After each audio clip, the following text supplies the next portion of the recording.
जनसामान्यांसाठी भांडते. बरोबर आहे. बघा, नगरविकास खातं हे शिंदे साहेबांकडे आहे. शहरातल्या सगळ्यांची आज परिस्थिती काय झाली?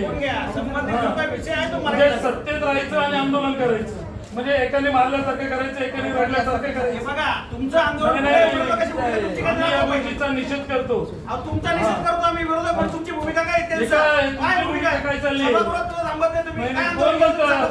सभागृहात बोलू दिलं जात नाही. सभागृहात तुम्हाला तरी बोलू दिलं जाते का?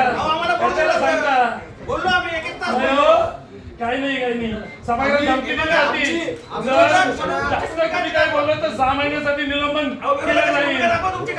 आमची शिवसेना जनसामान्यांसाठी भांडते, तुमची शिवसेना राजकारण करते. तुम्ही विशेष वाचवण्याची मागणी करताय आणि होत नाहीये, म्हणजे काय चालू?